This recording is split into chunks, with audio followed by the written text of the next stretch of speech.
Hello दोस्तों। जैसा कि हमने अपनी पिछली वीडियो में पढ़ा था theoretical and excess air concept, इस चैप्टर का जो नेक्स्ट टॉपिक है दोस्तों वो है इक्विवेलेंस रेशियो, जिसमें हम सीखेंगे कि एक्चुअल में इक्विवेलेंस रेशियो का मतलब क्या होता है कंबशन रिएक्शन के अंदर। देखिए दोस्तों, ये है इक्विवेलेंस रेशियो, जिसको हम PHI सिंबल से रिप्रेजेंट भी करते हैं।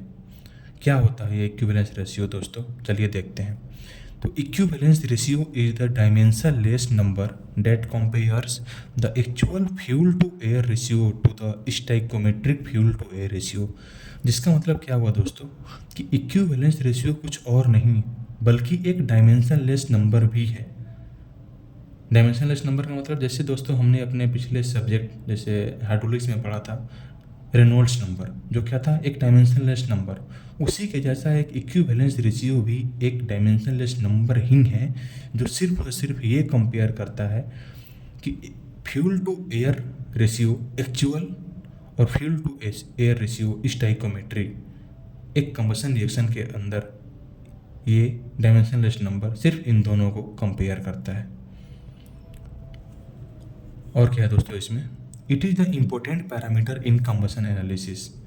और जब हम कंबशन रिएक्शन कराते हैं उस कंबशन रिएक्शन के अंदर ये इक्विवेलेंस रेशियो बहुत ही इम्पोर्टेंट पैरामीटर है।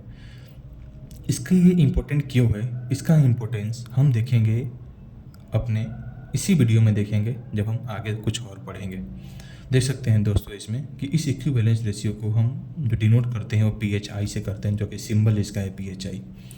और इस PHI का जो फार्मूला होता है दोस्तों वो होता है actual fuel to air ratio upon में stoichiometric fuel to air ratio, जो कि लेमडा का रेसिप्रोकल भी होता है। यार वेयर लेमडा क्या है दोस्तों, एक्सेस एयर रेशियो।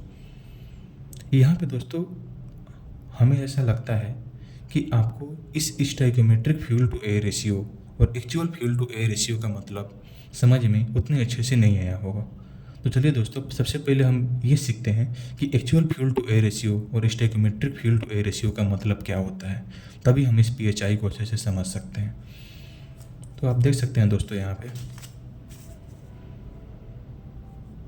ये है हमारे पास stoichiometric fuel to air ratio, जो क्या होता है दोस्तों कि it is the exact amount of fuel divided by the exact amount of air required for complete combustion. यानी कोई भी एक कंप्लीट कंबशन रिएक्शन परफॉर्म कराने के लिए हमें जितना एग्जैक्ट अमाउंट ऑफ फ्यूल की ज़रूरत पड़ती हो और जितना एग्जैक्ट अमाउंट ऑफ एयर की ज़रूरत पड़ती हो, उन दोनों का डिवीजन ही होता है stoichiometric fuel to air ratio. जिसमें आप एग्जाम्पल से देख सकते हैं दोस्तों यहाँ पे कि अब सपोज करिए कि 1 kg ऑफ फ्यूल को नीड है 15 kg of air for complete combustion. यानी एक कंप्लीट कंबशन रिएक्शन परफॉर्म कराने के लिए किसका फ्यूल का 1 kg फ्यूल का कंप्लीट कंबशन रिएक्शन कराने के लिए हमें 15 kg एयर की ज़रूरत पड़ेगी, यानी ऑक्सीजन की ज़रूरत पड़ेगी।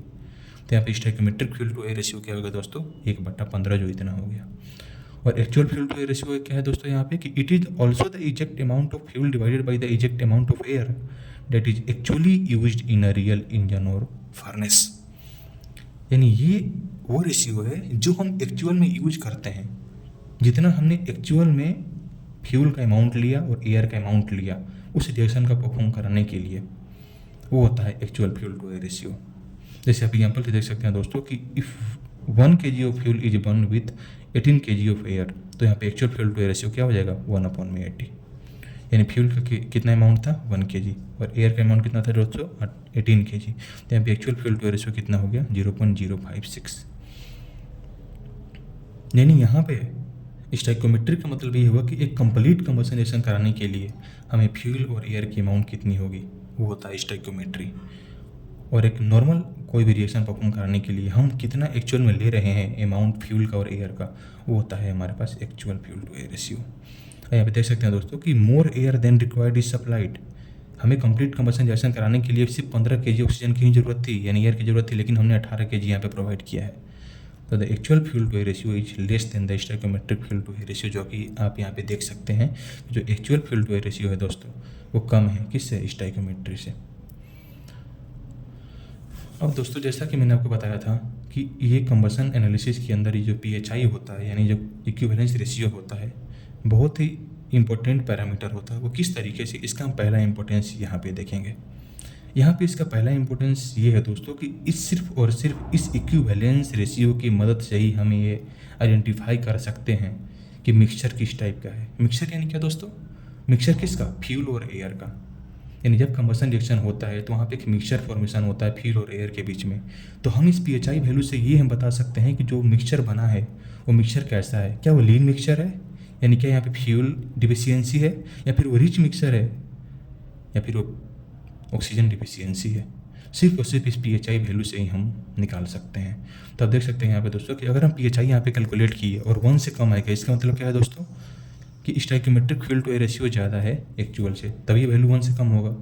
यानी एक्चुअल में हमने फ्यूल टू एयर रेशियो कम ले रखा है, actual fuel to air ratio कम ले रखा है। इसका मतलब क्या हुआ दोस्तों कि फ्यूल में हमने कम ले रखा है, यानी फ्यूल पुअर है, यानी क्या है, लीन मिक्सचर हो गया। उसी तरीके से अगर पीएचआई 1 हो जाए, 1 कब होगा? जब ये दोनों बराबर हो जाएगा। यानी जितना हम stoichiometric fuel to air ratio की जरूरत पड़ेगी उतना ही हम एक्चुअल में ले लिए, तो हमारी क्या हो जाएगा? स्टोइकियोमेट्रिक मिक्सचर हो जाएगी। वहाँ पे परफेक्ट रेशियो होगा, वहाँ पे मैक्सिमम हीट रिलीज होगा थ्योरेटिकली। और पीएचआई अगर 1 से ज़्यादा हो जाए, इसका मतलब क्या है दोस्तों कि इसकी जो वैल्यू है नीचे वाले से ज़्यादा हो गया। यानी जितनी हमें स्टोइकियोमेट्री की जरूरत पड़ेगी, यानी जितनी उस कंप्लीट कंबसन रिएक्शन कराने के लिए जो हमें फ्यूल और रेशियो चाहिए, उससे हम एक्चुअल में ज़्यादा ले लिए।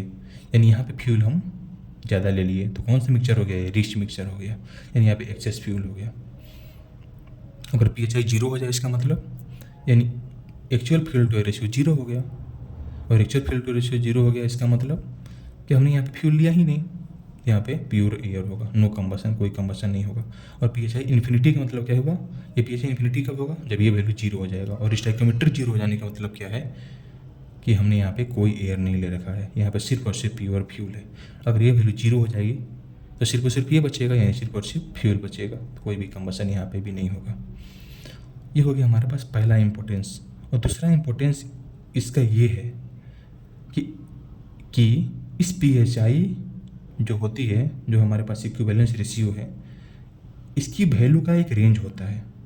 सिर्फ और सिर्फ उसी रेंज के अंदर कंबसन होगा। इसका मतलब ये है दोस्तों कि अगर हमारे पास कोई भी फ्यूल है तो हर एक फ्यूल का अपना एक पीएचआई वैल्यू का रेंज होता है, जो सिर्फ और सिर्फ उसी रेंज के अंदर ही उस फ्यूल का कंबसन हो सकता है।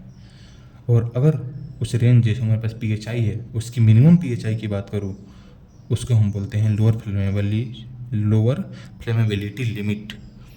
और उसकी जो मैक्सिमम पीएचआई होती है वो उसको बोलते हैं अपर फ्लेमेबिलिटी लिमिट, जो कि आप पहले दोस्तों आप इसका नाम भी सुने होंगे। और outside this limit ignition and flame propagation are impossible. और इस लिमिट से अगर ज़्यादा है या कम है तो यहाँ पे फ्लेम प्रोपोगेशन और इग्निशन इम्पॉसिबल, यानी यहाँ पे कंबसन नहीं होगा। ठीक है दोस्तों, हम यहाँ पे एक एग्जाम्पल लेके समझते हैं इसको। आप देख सकते हैं यहाँ पे एग्जाम्पल हमने ले लिया कि हमारे पास फ्यूल एक मीथेन है और हम उसको एयर है हमारे पास, ठीक है। इन दोनों का मिक्सचर हमने बना लिया। तो इसका कंबसन तभी हो पाएगा दोस्तों जब इसकी लिमिट 0.5 से लेके 1.7 के बीच में होगी। यानी इसकी जो पीएचआई वैल्यू होगी दोस्तों वो कम से कम 0.5 होना चाहिए और ज़्यादा से ज़्यादा 1.7 होना चाहिए। अगर इसके बीच में है तो ये फ्लेम प्रोपोगेशन वहाँ पे हो पाएगा और कंबसन हो पाएगा इसका। चलिए दोस्तों, इस टॉपिक में एक न्यूमेरिकल भी है, जिसमें हम न्यूमेरिकल में हम ये कैलकुलेट करेंगे कि फ्यूल जो है उस फ्यूल का इक्विवेलेंस रेशियो, हम एक्सेस रेशियो, और ये आइडेंटिफाई करेंगे कि उसमें मिक्सचर जो बनेगा फ्यूल और एयर के बीच में वो कैसा मिक्सचर बनेगा, और इसमें कंबसन का टाइप भी कैसा होगा। आप देख सकते हैं दोस्तों यहाँ पे एक न्यूमेरिकल है जिसमें हमने एक फ्यूल ले रखा है प्रोपेन, ठीक है दोस्तों, और जिसमें actual fuel to air ratio दे रखा है 1/12 और stoichiometric fuel to air ratio दे रखा है दोस्तों 15.7। ये दोस्तों क्या है? एयर टू फ्यूल रेशियो है, और ये क्या दिया हुआ है? Fuel to air ratio. ध्यान दीजिएगा दोस्तों, यहाँ पे जो हमने आपको फार्मूला बता रखा है यहाँ पे पीएचआई का, वो क्या है? फ्यूल टू एयर रेशियो है, न कि एयर टू फ्यूल रेशियो है। लेकिन इस न्यूमेरिकल में क्या दिया है दोस्तों, आप देख सकते हैं यहाँ पे तो आपको दिया है फ्यूल टू एयर रेशियो दे रखा है आपको, लेकिन यहाँ पे एयर टू फ्यूल रेशियो दे रखा है। ध्यान दीजिएगा आपको न्यूमेरिकल सॉल्व करते समय इसको। और आपको निकालना क्या है? इक्विवेलेंस रेशियो पीएचआई निकालना है, लैम्डा निकालना है, और आइडेंटिफाई करना है कि कौन सा मिक्सचर होगा और कंबसन का कौन सा टाइप होगा। तो हम इसका सोल्यूशन अगर देखते हैं दोस्तों, तो यहाँ पे आप देख सकते हैं कि जैसा कि हमें क्वेश्चन में दिया हुआ था कि फ्यूल टू एयर रेशियो 1/12 है, लेकिन स्टोइकोमेट्रिक का क्या दे रखा था, एयर टू फ्यूल रेशियो, लेकिन हमें क्या चाहिए, फ्यूल टू एयर रेशियो। तो इसका क्या हो जाएगा, रेसिप्रोकल, ये इतना हो जाएगा। और पीएचआई जैसे कि फार्मूला आप जानते हो कि actual fuel to air ratio अपन stoichiometric fuel to air ratio, तो आप इसकी वैल्यू दोनों को रख के आप पीएचआई की वैल्यू निकाल सकते हो। और आप ये भी जानते हो कि P H I equal to 1/λ, यानी 1 में एक्सेस एयर रेशियो, तो आप यहाँ से लेमडा भी निकाल सकते हैं दोस्तों ये। और लेमडा इतना आने का मतलब क्या हुआ, एक्सेस एयर रेशियो का इतना आने का मतलब ये हुआ कि 76.5% हमारे पास क्या है, थ्योरेटिकल एयर है। और यहाँ पे पी एच आई चूँकि कितना आया हुआ है, 1.308, यानी जो पी एच आई की वैल्यू है वो 1 से ज़्यादा है। और अगर पी एच आई की वैल्यू अगर 1 से ज़्यादा होगी तो क्या होगा, रिच मिक्सचर होगा। तो आप देख सकते हैं दोस्तों यहाँ पे जब पी एच आई की वैल्यू चूँकि 1 से ज़्यादा है तो मिक्सचर कैसा होगा, रिच होगा। और ये क्या होगा, कम्बसन का टाइप कैसा होगा, इनकम्प्लीट कम्बसन होगा, जिसमें CO प्रोड्यूस होगा और वो फर्टिलिटी के लिए रिस्पॉन्सिबल होगा। ये हो गया दोस्तों हमारा ये टॉपिक इक्विवेलेंस रेशियो। अब हम अपने अगले वीडियो में इसके अगले टॉपिक को हम समझेंगे दोस्तों। थैंक यू, जय हिंद।